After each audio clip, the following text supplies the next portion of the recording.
nivell empresarial, la fibra òptica a la comarca crec que és una molt bona cosa per al desenvolupament de les empreses,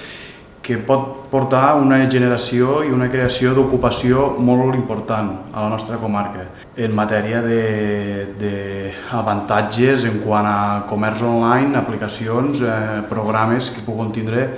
les diferents empreses del nostre territori, especialment les agrícoles, els cellers i la indústria agroalimentària que està molt present aquí.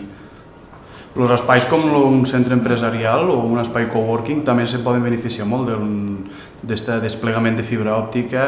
per a cridar empreses ja existents que es vulguin consolidar o empreses de nova creació que necessiten aquesta nova tecnologia